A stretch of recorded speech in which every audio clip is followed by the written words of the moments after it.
All right, guys, back from Weatherbury Farm. Nigel and his dad, his mom, and they did a great job showing us how these grains are milled and all the time and effort they put into it. I have the polenta in my hand. I have the golden polenta in my hand. And guys, this is what we're gonna do today. We're gonna make veal with some polenta and a little bit of spinach, making some magic, but like this is the star, man. This is just amazing stuff. I have a quart of chicken stock to a rolling boil, so around 220, okay? I'm gonna add a little bit of butter to this. I wanna season this broth up very well. So I'm just gonna add 2 tablespoons of clarified butter. We're gonna add a pinch of salt to that, okay? A little pinch, okay? Dash of a little truffle oil right in there. Start the flavoring effect. Now we're gonna pour in our polenta. This stuff is great. All right, put it off to the side here. We're just gonna keep stirring this, checking the consistency. We wanna cook that out very nicely. It's gonna take a little while. But it's gonna be perfect. We'll let that go, guys. I'm on my induction burner. I'm taking it from a 9 and 10. I'm bringing it back down to a nice manageable 5 so we don't roll that boil too high. The pan in front of me here, I have the cast iron. I'm gonna crank it up to a 7. I pounded out some veal for you guys. I know, chefs do good. Having a great time, but I'm gonna salt this liberally. Just salt. Got a little bit of butter in our cast iron right here. We're taking our induction up to about a 9. We wanna get a great sear on this veal scallopini, okay? Tip for searing, we just go like this. Push it away, don't push it back so it doesn't splatter towards yourself. Scallopini is nice and thin. We wanna make sure doesn't curl up, so we cover that whole surface area. If you have a smaller skillet, you gotta do it 1 or 2 at a time. It's A-okay. That's why we have an extra plate over here. Now this will go about a minute on each side, 1.5 minutes on each side, depending on how thick or thin you pounded it out. I do it just like this, nice and easy. Even if it splatters up like this, gang, you can drop it down at just a hair. These guys give us a great bed for our creamy polenta, okay? Put these other 2 on, crank that guy up. Let's talk about a few other additions to this polenta. You know, we have a little sun-dried pesto, okay? 2 tablespoons of that we're gonna put right in here. And you'll see the red in the pesto is really gonna help this golden color come out. So we'll stir that around just a hair, okay? Kind of build that flavor up, all right? Moving this guy forward, ready to flip these 2. Beautiful. You can't go wrong with this. I'll throw the last 2 in, and I'll remove these guys because they're gonna come back to the heat to finish. Crank this up to an 11, and now we're just gonna finish these guys out. Let's look at our polenta. Now it's boiling away. Great texture on this already. Let's get a spoon in there. Let's check for seasoning.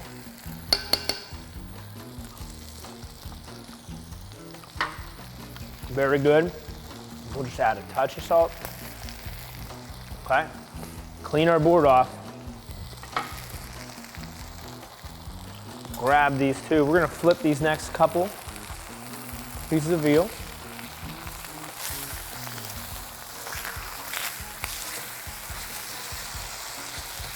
They're probably gonna take another maybe 1.5 minutes on each side. I have 3 tablespoons of chevre, little goat cheese. That's gonna go right into our polenta. And now, gang, the induction burner, I have the cast iron on high. We're gonna put the back burner, we're gonna put it down to a low just to melt this cheese in there. Just give it a little bit of a creamy aspect to this polenta. You can use Parmesan, you could use some mozzarella. I find that the goat is just gonna give it a little bit of decadence because it is a coarse ground cornmeal, but it's excellent polenta. Nigel and those guys, they are wizards at this stuff. Perfect. All right. This veal is excellent. We'll take that out right here. And now we'll just use a little bit of spinach here, gang. We're just gonna tear this spinach up and we're just gonna wilt it slightly, okay? You can use whatever you want for this. I'm just gonna give it a pinch of salt and maybe 2 tablespoons of this harissa. You can use red sauce, use tomato sauce if you want. I just like a little bit of the harissa just to give it just a little punch and some body, okay?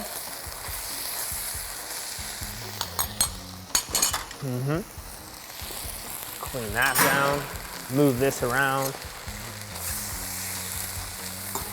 Looks perfect. We're gonna add our veal back, okay? The spinach and the harissa, just to get it coated in that great look and spinach and everything. Very nice. Beautiful color right now. All right. Nothing left. Add a little bit of tablespoon of clarified butter to this polenta to finish it. This guy is ready to roll, okay? Oh, it smells so good. This looks so good. Let's shut our burners down. All right. A lot went into this organic grain though. This polenta, these guys, you know, they QR code it to each field. They do an amazing job. I hope we did it justice with this dish. Let's plate it up, okay? So, nothing left. We'll clean this board out. I'm gonna put my polenta down as the star of the show, okay?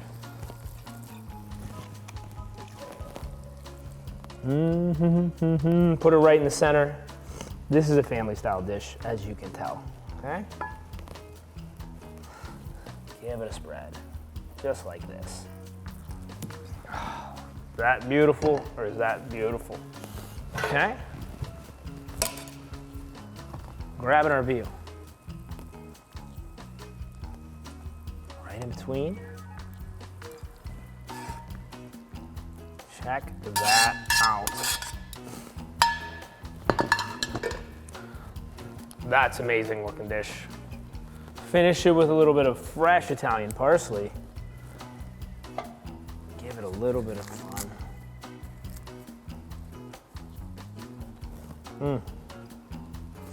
And don't forget, a little drizzle of our truffle oil.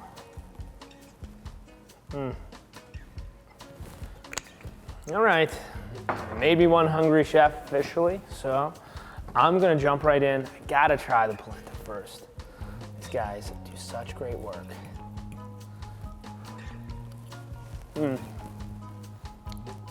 It's like my grandmother used to make. 100% just like my grandmother used to make. Great texture on it, creamy. Just the color alone, texture. Nigel, I owe you one for this because I'm never going back to anything else. Try a piece of the veal, even though I'm eating all the polenta. Let's check this out. Oh, it's tender. This is a winner of a dish. Amazing. Once again, Weatherbury Farms, guys, the polenta, unreal. Thank you for everything. This is a keeper.